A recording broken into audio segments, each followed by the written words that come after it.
What's going on? I'm here with a guest. Rob is in the studio or in his house. He's on our live tonight. So, Rob, tell me a little bit about your background. Where'd you start at? Were you ever a driver? Were you IT? No, you know what? I got started about 30 years ago as a guy working at the American Trucking Association, making videos to train drivers on things like how to put out your warning triangles and how to what to do after an accident, right? So I was producing videos, learning the regulations, and then ultimately worked my way up to a job where I was advising the members on the rules, but also advocating for them. So I was working with like members of Congress or with DOT on making changes to the rules that made common sense. So been around for about 30 years. In that time, spent some time working, like I said, at the American Trucking Associations, worked at a staffing company that staffed truck drivers, trucking companies, and then spent about 6 years working for one of the big camera companies, put the cameras in the truck. So got to see all sorts of entertaining stuff on video. And then now I'm over at DriveWise. So, Do you agree with the drive? Since you brought up the cameras, do you agree with driver facing cameras or do you kind of disagree with them? it depends. I had one in my own car. And of course, I wasn't thrilled at the idea that people could watch me, singing to myself when I'm driving. But, I think, if I had a fleet, I would probably, based on what I've seen, probably recommend it. And the reason is, everybody thinks I'm a good driver. I don't need somebody watching my behavior, but there are a lot of other, we all agree there's a lot of other bad drivers out there. And so most drivers, when I talked to them initially, they were a little anxious about the cameras. And then they were like, though, but I know a lot of people are really bad drivers, and I'm kind of glad that my company's watching them. Right. Yeah. It gives the CYA in case of an accident, like, and that's why I have my own personal dash camera. I was kind of always wondering why it had to face the driver though. Yeah. Well, the cameras now are really smart. Without a person seeing it, the camera can tell through artificial intelligence if you're wearing your seatbelt, if you're on your cell phone, if you're eating or drinking or falling asleep. And it can send a little beep to you that says, hey, man, put your seatbelt on, put your cell phone down. So that's a good thing. Yeah. I think that technology should be used in a helpful manner to get data to understand why we're having these accidents in certain areas and stuff like that. Like the on ramps, the speed limits of that. Like how many people had a crash there before they put a sign there? Yeah. I mean, I think we all agree, like, and the data is really clear when there's a two vehicle crash involving a truck and another vehicle, like a passenger vehicle. Usually it's the passenger vehicle that causes that, right? Because they're just behaving badly around trucks and whatever. But, in the trucking industry, we pride ourselves on preventability, right? Not did I cause a crash, but could I prevented it? And that's what you're teaching your students. And that's what I think video helps us do is say, hey, here's something you could have done a little better, man. Yeah. And just like I always tell people, when you have an accident in the trucking field, it is always your fault until they go through everything to clear your name. So like they're gonna go through your logs, make sure that you should have been in that certain place at that certain time because your logs were all legal. They're gonna be looking way back for something illegal that you may have drove into the red for a little while, and they're all like, you should have never been in that spot to have that accident. That's right. When you talk to plaintiffs' attorneys, it's not a matter of who caused the crash, it's whether or not the truck should have been there at all. And if they can show the truck should not have been there because the driver shouldn't have been hired, maybe his medical wasn't right, maybe his logs weren't right, then the truck shouldn't have been there. Yeah. No hippie trucking and transportation says driver facing cameras would make me quit 100. I leave my truck, but I Yeah. would leave my truck, but I would leave. Well, I think he meant to say something else there, but I get it. And Yeah. if I'm in his shoes, I say that too. But if he's looking around him at other people on the road, does he think that most other people should have a camera telling them, hey man, put down your cell phone, put on your seatbelt, stop eating while you're driving? I think most of us agree that like there's a whole lot of people out there that can drive better. Yeah. Anything to keep you more focused on the road. So now you're working over at DriveWise. Yes, sir. Is that correct? Yeah. And what do you do there? So I am the vice president of customer success. So my team is making sure that the fleets that deploy the system get to use it and use it well and using it as intended and getting all the results so they get the return on their investment. So that's how I got to see your show. I saw it for the first time last week when you covered DriveWise, and I was really impressed. Yeah, Tennessee and we did a lot of research and we were all like, man, we don't like DriveWise. And then when we did all of our research, we were all like, this is kind of cool. Are y'all working with Navigo? That's the navigation we use. Do y'all work with them on some of y'all's geo tracking and stuff? Not yet, but think about it. This company just got started, really, this part of it about 10 years ago. And so we're really doing new and different things every year. So I think it's probable you would see us do something with navigation soon. Because there's a couple things you can do with navigation, right? You can do, truck specific routes. You can do the low bridge stuff with more specifics. You can figure out if people are out of route or where the toll roads are. You can do all sorts of stuff with our geofence data and with the navigation systems combined, but not yet. Not yet, but soon, hopefully. Yeah. I saw on your page that on y'all's website that y'all were working with like Rand McNally and some other GPS places. So I was just curious on that. But Yeah, it's more of the largely we get a lot of data from other people to help us inform our system so we can alert drivers. So as an example, we take the CSA data that says here's where all the speeding tickets were written that impact carriers' CSA scores.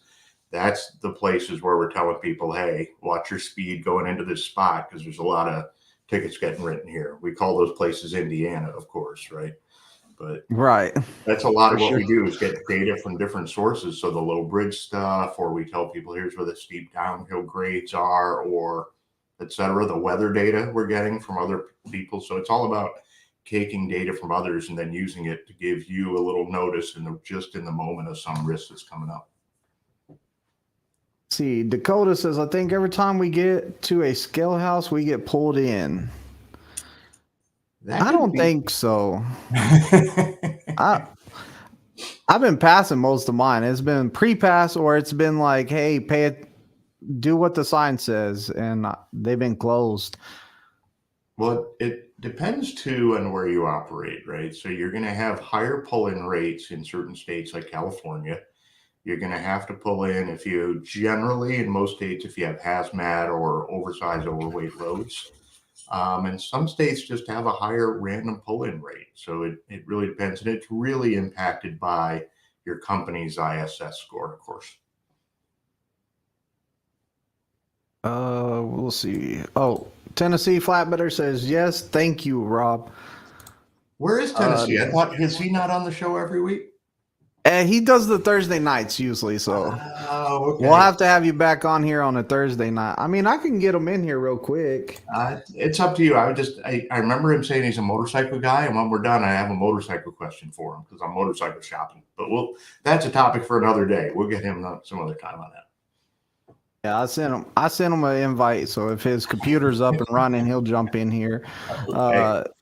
No Hippie says, right or wrong, the line I refuse to cross would leave 3 trucks on Prime's fleet while I sit at home making barbecue videos to pick up the slack. Yeah, there are a number of drivers and a number of fleets that said, for me, that is the bright white line. I am not going to have a driver-facing camera. And I get it, right? But I will tell you, there's a lot of drivers that I met who said, hey, at first I was really concerned, but then I really grew to be like, hey, this is not so bad, right? Because there was a crash. It was the other guy's fault. And the video showed, A, it was his fault. And B, it showed that I was sitting there, head up, checking my mirrors, doing everything right, River Rich says, I got a low bridge warning in a 14-foot 2-inch bridge, but not on a 13-foot 4-inch bridge. River Ridge, go ahead and if you got that location, send it to. Where can we send it? You can send it to me. It's rob.abbott@drivewise.com. But keep in mind, we're giving you a warning that there are some low bridges somewhere in your vicinity, right? So it might not have been the one that he went under, but it might have been just a block or two away because we're not yet integrated with the nav. So it could have been there was one on a side access road, and the one he went under was just fine, right? Oh, so it's in that geofencing. So how big is the geofencing area that you're talking about? Like, how It wide would it be? It really depends on a number of factors. And honestly, I'd have to consult with our engineering team, but I think it depends in large part on how dense that area is. So if you get off the interstate and you're in Brooklyn, New York, right? We want to give you every low bridge within, 200, 300 yards, whereas somewhere else it might be half a mile. Okay. Makes more sense now, and thank you. You got it, Dakota. And yes, port of entries, you're going to get pulled into more port of entries. Like they want to, that's the first one into the state. They're going to want to see you. Particularly in Oregon, you have to, yeah. But a number of states, they want to see you right off the bat, right? Florida, you either hit that first port of entry or you hit the scale right behind it. That's what I always notice. Yeah. I am 100%. He does not want a camera in his truck. I think I'm hearing what he's having to say. We will not put one in your truck, no hippie. But if Prime gets the safety plus, we will put that in your truck because we'll find out where you're speeding and stuff like that and give you some electronic coaching. Yeah. Hey, just to make no doubt about it, I used to work for a camera company. I'm not here to tell you that Prime ought to be putting cameras in. That's not what we're talking about tonight, right? Yeah, we're not trying to put cameras in the Prime trucks, but that would be funny.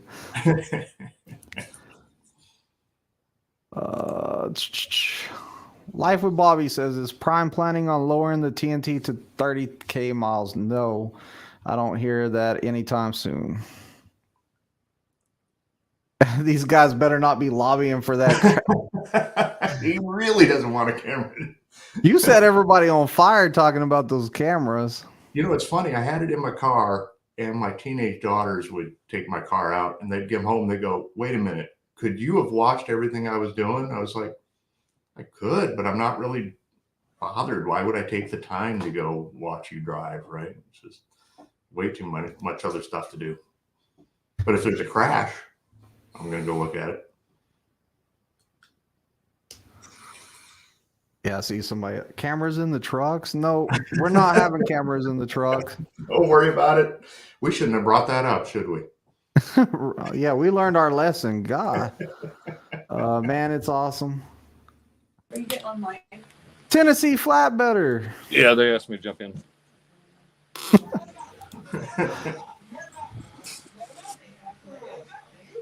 You there, Tennessee? How's it going? I don't even know if he can hear us. Yeah. What you been up to, Tennessee? Oh, just running. So, Rob, today. Tennessee, Rob. Hey, Tennessee, nice to meet you. I'm with How we DriveWise. doing? Good. And I was at your safety meeting last week, but I also watched your show last week too, and I was really impressed with everything you guys knew about DriveWise. Well, I appreciate it. Cool. I was hoping you'd be on the show because after you're done, I heard you're a motorcycle guy, so I have motorcycle questions for you, but I won't bore the whole audience with that. I'm reading all these comments about the stupid cameras. So Tennessee, I used to work for a camera company, and we got on that topic, and now there's a whole bunch of people fired up that they think that somebody might put a camera in their truck. That's not what we're talking about here, guys. You set off the whole chat with the driver-facing cameras. What you want to know? What's your biggest complaint about DriveWise, Tennessee? As of last time we talked about it, I don't have any complaints about it. Even today, I was in Arkansas, and it popped up that the speed limit was going to be 60 miles an hour in the area I was just turning into. And I was like, whoa, that's the first one I've seen. So, yeah, have you seen the low bridge ones and stuff like that yet? no low bridge yet. I haven't seen any of those yet. The scale was kind of confusing at first. Like the bypass, I think it was a blue color dot. I was like, blue, where's the green and the red? I'm lost. So But I think DriveWise is cool because, I was thinking about it whenever I was in the safety meeting. Y'all were talking about it being software and not actual hardware. And I was thinking about it. I was like, man, that pre-pass was pretty big. And it was up there on the window. I was all like, man, we just download a software and now we can run it on the Qualcomm. How much information, how many megabytes or gigabytes is the software? Like, how big of a program is it that we're downloading? I honestly don't know, and it varies a little bit from one ELD to the other, but it's not big enough to really make a difference. Just runs in the background. Your TV is loud, Tennessee. Yeah, I'm on my tablet today, so I don't have no noise canceling stuff. I'm gonna have to switch rooms real quick. He's on the move. He's mobile. But drag him in on my account, man. Yeah, he must have not had his his laptop on. Okay. We get to see his bird page though. Yeah, he has a big old parrot in there. I won't get close to it. I'm always scared it's gonna bite me. I could see that. Oh, there it is. Look at that. Yeah, I won't get close to it. He can pick it up. I won't even get close to it when I'm over there. Yeah. Yeah, so those speeding alerts you were talking about. So it's really common for some systems to alert you to every speed zone or every place where you overspeed. But, right now people are saying, hey, I don't want too many things making noise at me in the cab, right? And so what that system does now is really just alert you to zones where we know from CSA scores where a lot of tickets are written that impact your CSA score. But as you probably know, you can get a speeding ticket from an ordinary municipal city cop, right? Or even a state trooper that might not hit your CSA record. But if it's written by a trooper that's in the commercial vehicle enforcement team, then it's going to make it to your CSA record. And so it knows where those typically are and where they typically get written. You might know this. We had a question the other week and we took a poll on it and everything. Whenever does it hold more weight to get a warning or an actual ticket? Because you can fight an actual ticket, but a warning, you can't, it's harder to get it off your record. And if you're at, say you're at a site like that and usually they do an inspection on your vehicle whenever they pull you over, and then they give you a warning because they think they're doing you a favor. I'm hearing that holds more weight than actually getting the ticket. Well, it's about the same. So it's about whatever gets reported to your database. And so there's a federal database called the Motor Carrier Management Information System, MICMIS, and every fleet has a record in there. So every fleet has a DOT number. It's kind of like your social security number has all your data somewhere, right? And so whenever there's a violation written, citation, warning, or just a notation, that record makes it up to the MICMIS file. And it makes it into the little file for Prime up in the MICMIS record. And then MICMIS is where they get all the data to form the CSA scores and the ISS scores. So citation, warning, doesn't matter. It's in there. Now, to your good point, if it's a citation, hey, then I can go challenge it. And if I get rid of it, then I can go ask that it be removed from the MICMIS file. But with a warning, you can't do that. Yeah, so it just depends on the severity of the ticket that you're about to get. If it's something major, you might want to be like, hey, can you just write me the ticket instead of getting the warning? And that's kind of what I was getting to, because I was reading information on both sides. I was like, these people argue take the ticket, these people over here argue take the warning. And I was all like, well, I don't know, because if a warning's going to affect my record, I'd rather take the ticket. So as a driver, a warning typically won't show up on your personal motor vehicle record. It's whether or not it hits your fleet's score, right? And for me, if the citation is written to you as a driver, to me, that's more concerning. I would, if it were me, I'd never take a citation. Oh, okay. Oh gosh, we're still about the inward facing camera. You got this guy who just really doesn't want a camera in his truck. I think we got the message. Do y'all? So y'all pretty much y'all. Wow. The DriveWise is gonna go off of the whatever the truck is using for data, correct? Or the device is using for data. It uses the ELD system that's right, CRMS, Commercial Rodeo Mobile Services. So it uses whatever data service the ELD provider is using. Okay, so if you run into the place that kills the Qualcomm, it's killing that too, pretty much. That's right. So we typically, our network is comprised of inspection sites that are usually in good network zones. Now, there are 3 or 4, depending on how you count them, major network providers. So there's always a chance that you're really good for these 3, but not for that one. But by and large, they're not in the remote parts of the world where there's no cell coverage. At least for us. It's no Verizon versus AT&T fight. I wish I could tap into that internet on that truck sometimes, because I've been in those spots where my phone wouldn't work, and I was like, man, I wish I could tap into this Qualcomm right here. And it's full bars doing perfect. And I'm like, really? Now, there are some systems out there that have Wi-Fi hotspots in them from different vendors these days. One of them even comes with a camera, but we won't mention that to your hippie friend there. Yeah. Oh, Lyle, there's another camera involved.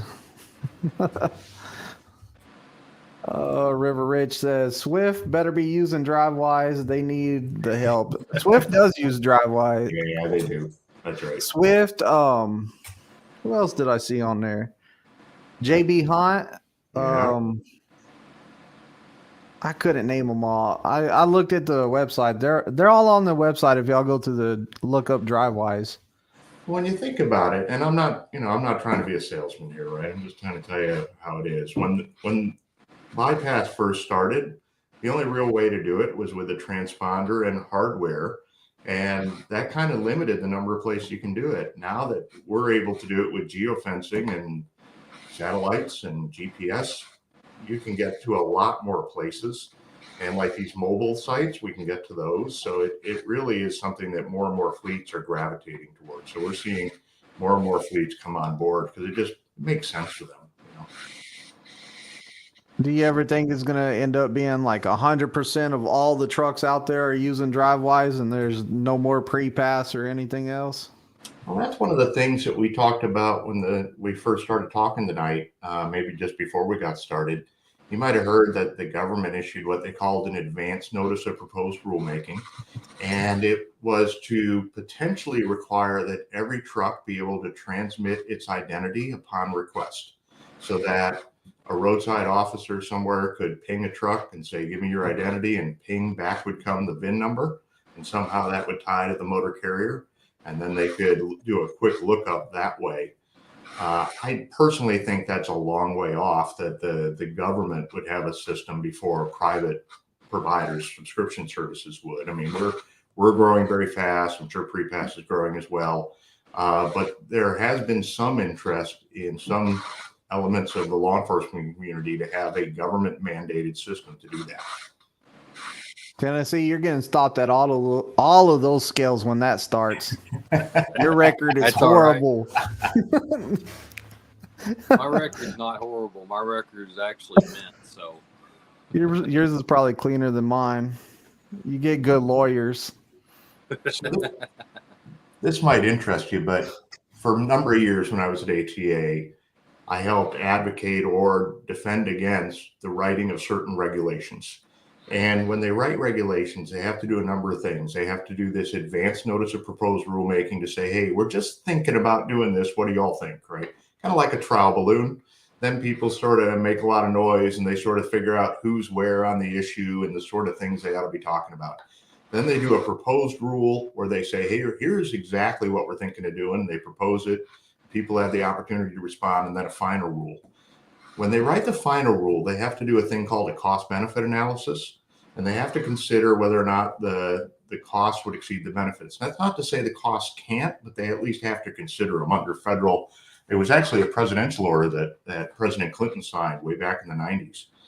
And so when you look at something like requiring every truck to transmit its ID, they're going to have to look at what are the costs of that to put one of those on every truck, and would the benefits really outweigh it? So would you pull over more trucks that run safe and prevent that many more crashes?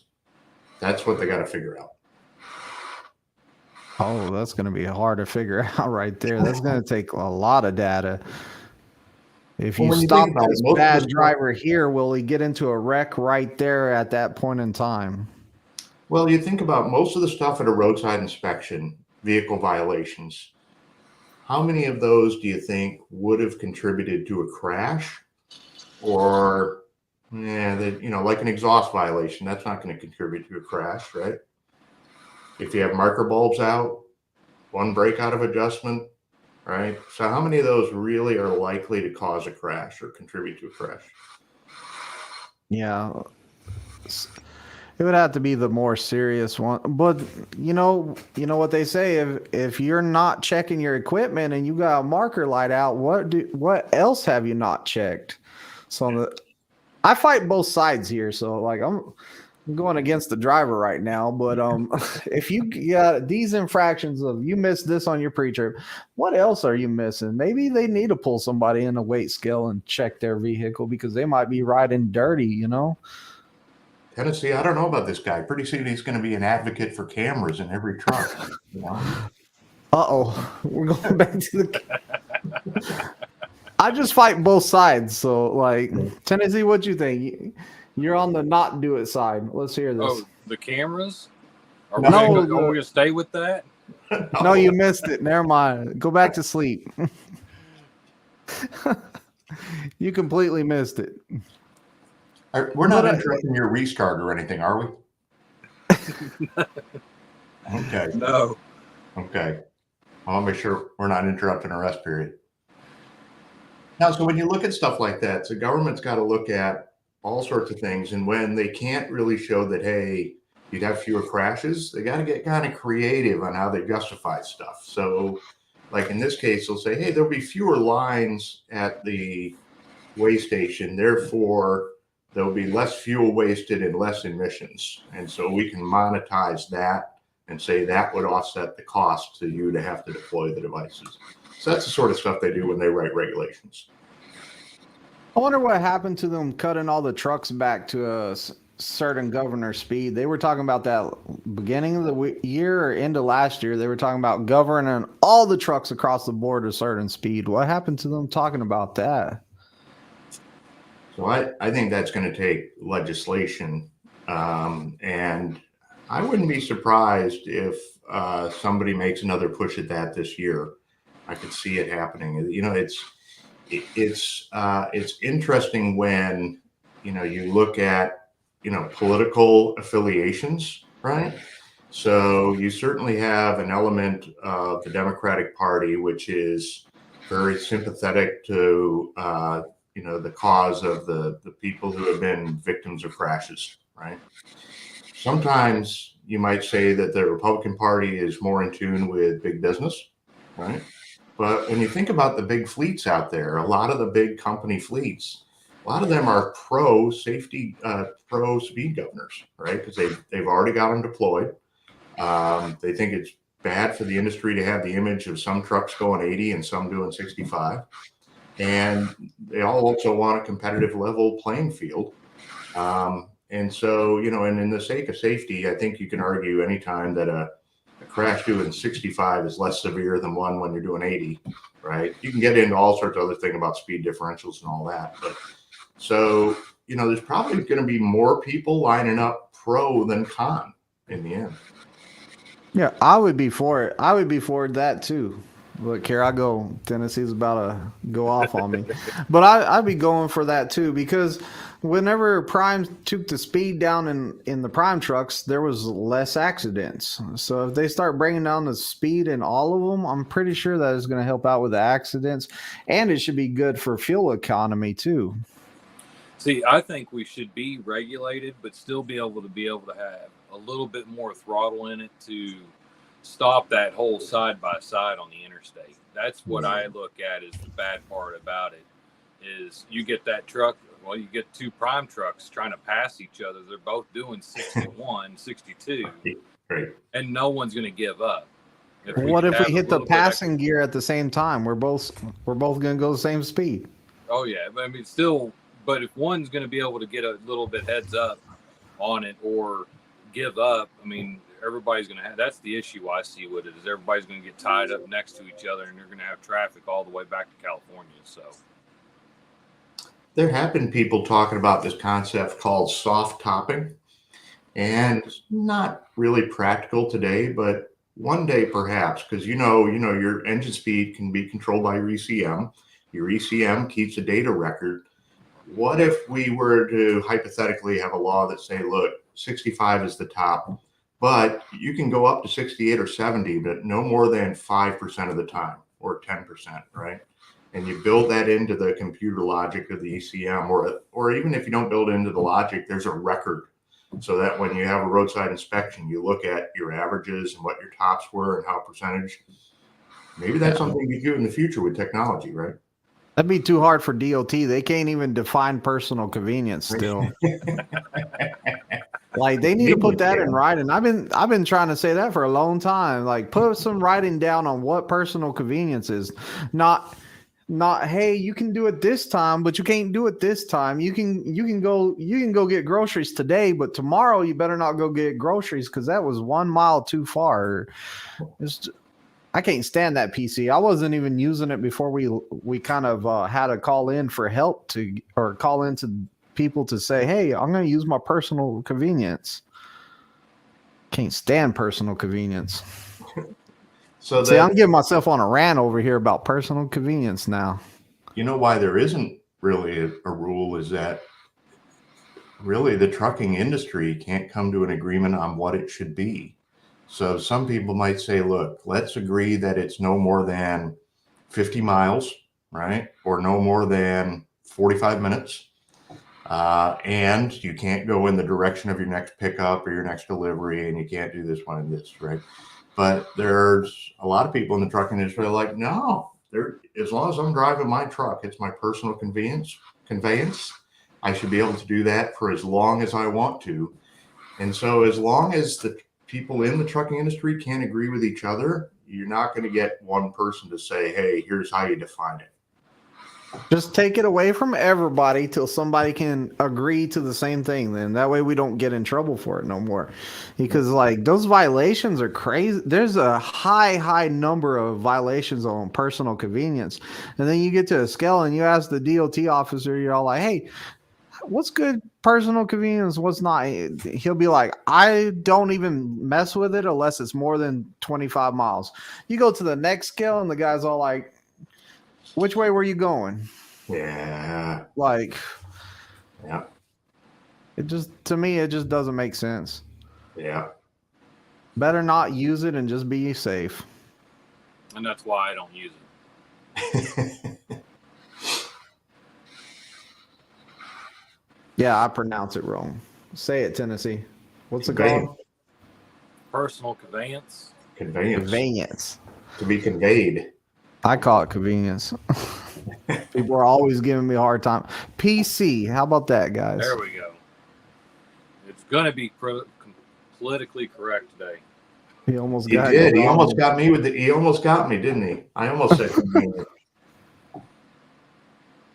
I'm going 187 on the English language. Don't take it away. Learn how to pronounce it correctly.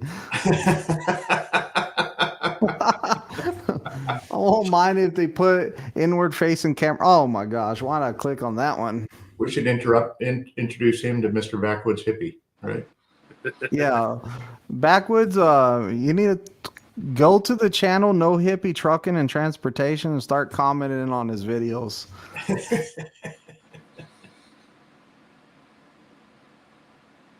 Yeah. See, like to me, I think that it would be better to just get rid of it altogether. Right. I don't, like I said, I wasn't using it before it went away. And I know that flatbedder don't use none. When's the last time you used PC?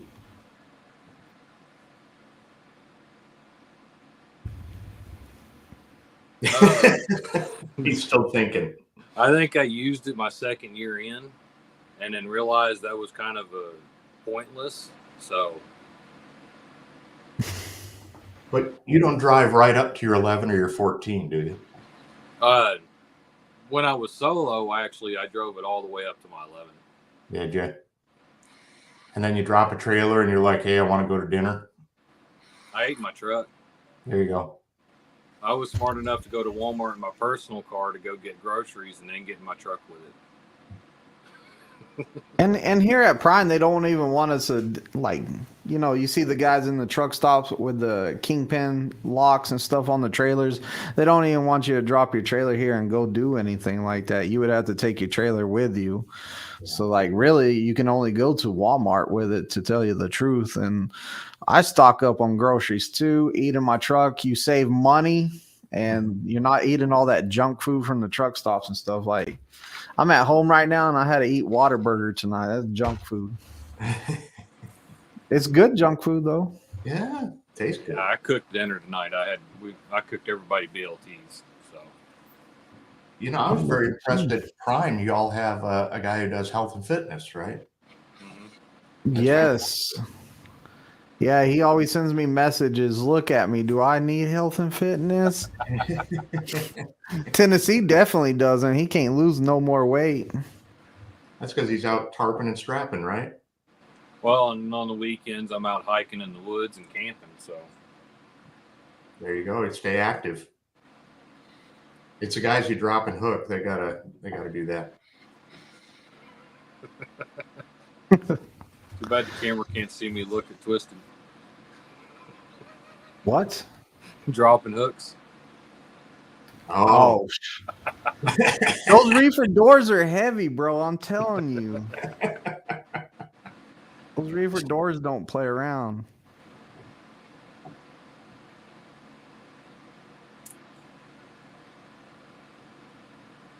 Will DriveWise ever develop alerts such as lane departure warnings? Heck no, they don't want to do all that work. It probably falls into the safety plus that y'all have, right?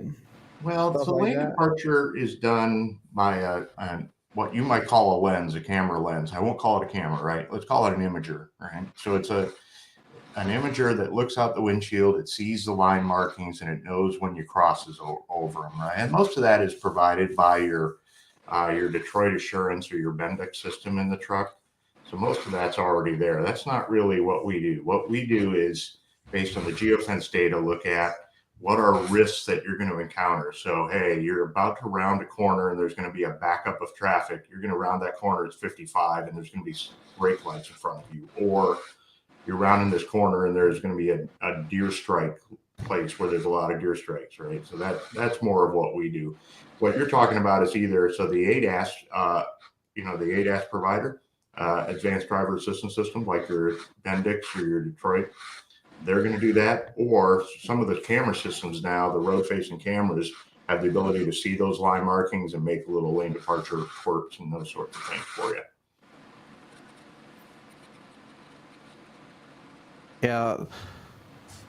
I just went blank real quick, but I was reading this comment right here and I was all like, I was trying to think of the guy's name that does the health and fitness. I can't even think of his name right now.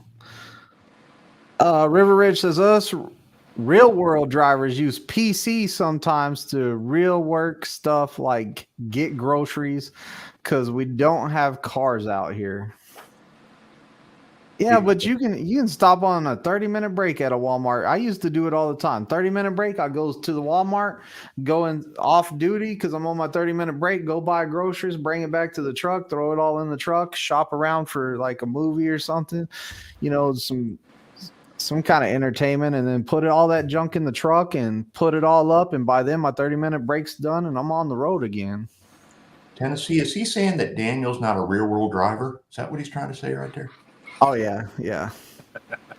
He says it about Tennessee too. Yeah.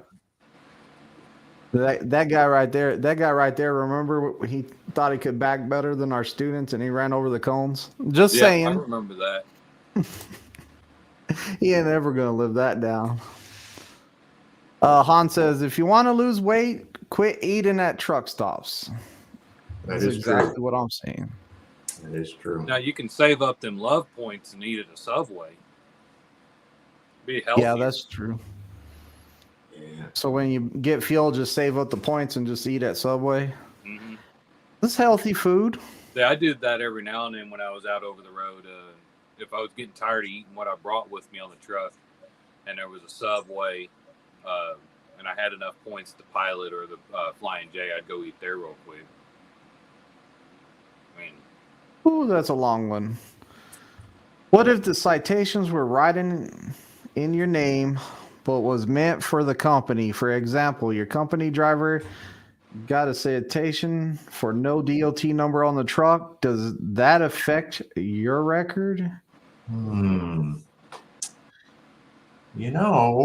I don't know, because when you think about a moving violation, what's on your motor vehicle record, you're looking at, driving violations. So would it actually appear anywhere? I don't know. We'd have to ask a law enforcement officer got that, but I don't think so. we ain't bringing one in the chat. Yeah. I know some retired guys who really good motor carrier guys who could tell you all about it. I could bring them in if you want. Daniel talking about PC like the simulator guy talking about driving. Ouch, bro. WV still the Amish days, and most of y'all look like hills have eyes type people. Wow. Hills have eyes. I hated that movie. That was a horrible movie. I might have missed it. 1, 2, or 3. You must be a speedy shopper. Every time I go to Walmart, I got sucked into the abyss, and I'm there at least 2 hours. Nah, you got to know what you want. Like, if you go in there and you're window shopping at Walmart, you're going to spend too much money, and then you're going to be like, I didn't make no money this week because I spent it all in Walmart the other day. That's what's bad with us truckers is we go in there and we spend, like, we make decent money, so we think that we can blow it all the time. Like, I blow money. Like, if it wasn't for my wife, I couldn't save a dime. Like, my wife is all like, I'm all like, can I get this? And she's all like, do you really need it? You can buy it, but do you really need it? I'm all like, dang, I don't really need it, so why buy it? Wants versus needs. This is I'm what not we're going to good talk at it. about when Tennessee tells me about my upcoming motorcycle purchase. We're going to talk about wants versus needs. Well, we can do that real quick because I'm going to have to get off here soon. All right. Well, we're about to get off of here anyways because we got an early flight in the morning and stuff like that. So I'm just going to get to the bottom of this real quick and see if anyone said anything else good. PC is best when 34 on a 34 bobtail. Okay, so yeah, during a 34-hour break, it would be important, and bobtailing around during your home time because you don't have a vehicle. I can see how that would be important too. Trying to get a truck and trailer. Geez, 2 hours. 2 hours. My wife doesn't spend that long shopping. Man, I'm just going to order it to the curbside pickup, and I'm going to just have them bring my groceries out to my truck. I wonder if my truck would fit in there. Do that online shopping. Well, guys, we're out of here tonight. We got a flight early in the morning for somebody. That's me. I got to get up early in the morning. Tennessee does. We got jobs and stuff. locally around Springfield, by the way. Locally around Springfield. But we're out of here. Thanks for watching.